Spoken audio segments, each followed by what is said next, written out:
Sure, there is little that needs to be kept secret now. Unless your script already has holes in it.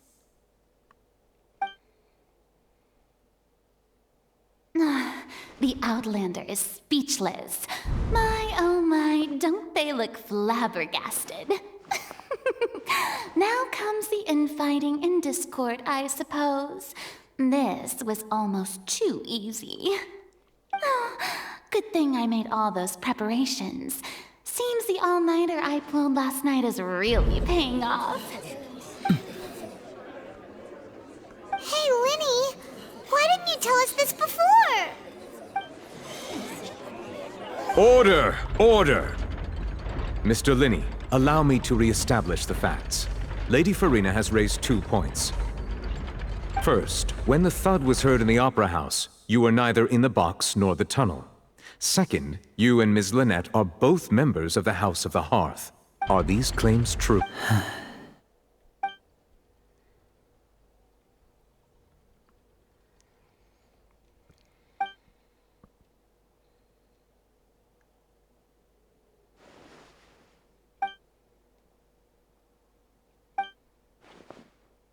Please answer my question, Mr. Linney.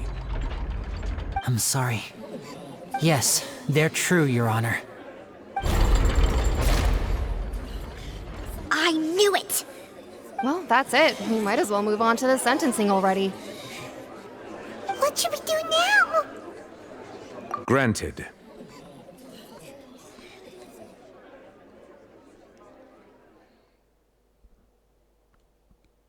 In that case, what is your request? Is that really necessary? They're already as good as guilty. The defendant deceived their own attorneys. What is there left to discuss? Order! Order, I say! Your request is reasonable, and we shall adjourn. This trial will reconvene in 1 hour. So you would stick to Mr. Linney's defense even after knowing what you do now? You certainly have more professionalism than I thought.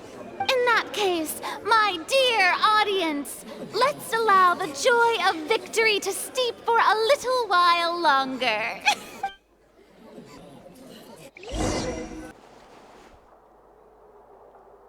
Well, this is awkward. I didn't think the Hydro-Archon would dig all that up. I'm sorry, Traveler and Paimon. Yeah, sorry. Paimon just knew where to start. We trusted you two. We based our entire reasoning on the assumption that you weren't bad guys. Not to set the wrong tone or anything, but Paimon's really mad. I'm very sorry. I know you're angry, and reasonably so, but please, let me explain. I know you've clashed with the Vatui several times before. I wouldn't be surprised if just hearing the word is enough to make you upset. But our organization is very, very large, and the Harbingers have very different personalities and goals. Right now, we want to save people. As many as we can. That's right. I'm sure we're on the same page when it comes to this nation and the disaster that its people might face. I knew if it weren't for our respective identities, we could become good friends. That's why I didn't wish to flat out lie to you, but chose to hide some details instead. The truth is very important, but being completely transparent about everything would see us spending more effort than we need to. Right. So, you be the judge. Heck, if I were you, I fear that I'd even struggle to trust me at this point. You met a Fatus who works as a magician, a trickster by trade. All by coincidence, too. But still, I'm asking you to trust me. I am no criminal. At least, not in this case. Sorry. Please forgive us. Well, you both say that, but... Right, let's hear your answer first, and no lies now! Of course. I'll answer any question you ask. We've been trying to find out how the Oratrice operates. We want to know why it has a consciousness. Why can it deliver sentences accurately? During our investigations, we learned that the machine's core is beneath it. From that moment on, Lynette and I have been designing this box swap trick with the objective of getting close to the core. Is that why you needed a whole minute? That's right. In truth, the audience would take about 75 seconds to count down from 60, while I would only need 15 to get to the opposite box. So, after jumping into the tunnel, I accessed the Opera House basement via the vent, and went to investigate the room in which the core is stored. That air vent was created during the construction of the tunnel specifically to execute this step. Well, nothing. As soon as I reached that room and was about to investigate, I heard someone's voice. Which should have been impossible, of course. I was quite certain that I was the only one in the room. That voice seemed to recognize me and tried to speak to me. I chose to err on the side of caution and retreated the way I came. On the way back, I saw the broken vase and the clothes on the ground, but the countdown was almost finished, so there wasn't time to give it any thought. After that, the homicide occurred just as you saw. Well, that explains why you didn't hear the thud. Because of that prophecy I told you about, of course. We must know all we can about this nation's secrets in order to deal with that prophesized crisis. That's the only way we can save everyone. So, there you have it, the whole truth. It was never my wish to proceed under this cloud of mistrust either. But like I said earlier, you can be the judge. If you want to leave because you don't trust the Fatui, there's no— Well, Traveler, you decide. Paimon will follow your lead however you choose.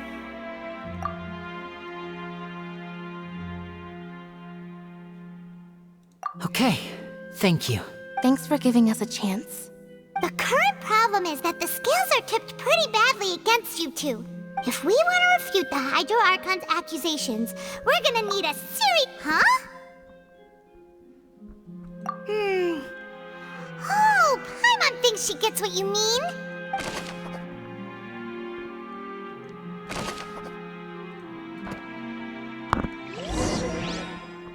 Turn to their positions. Let us continue the trial. When last we left off, Mr. Linney acknowledged the new evidence presented by Lady Farina as fact. Therefore, Lady Farina may continue stating her reconstruction of the events. That took long enough. Now then, if everyone would lend me their attention. At this stage, let's revisit that scene from Linney's perspective.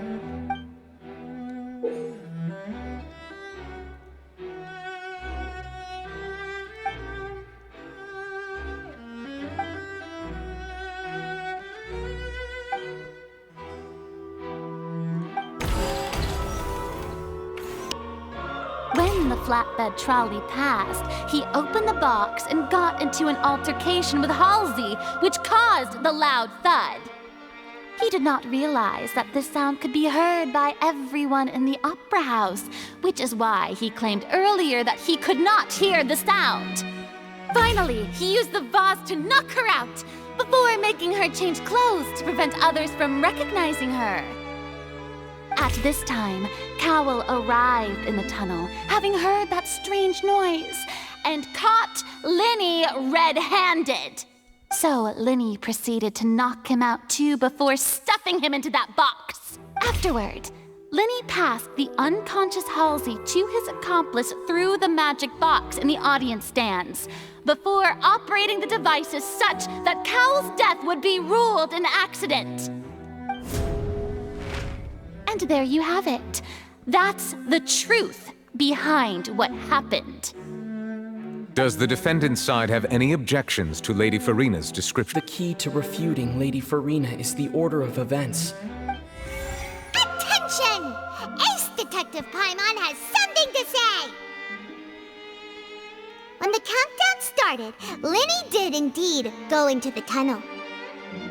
But he immediately used a vent to access the Opera House basement, which is where the underground core of the Oratrice is stored. Once he reached that area, he heard a voice in what should have been an empty room. The crime scene had already developed by the time he reached the tunnel again, and in order to complete the magic trick, he did not remain there for any length of time. Finally, he reached the surface.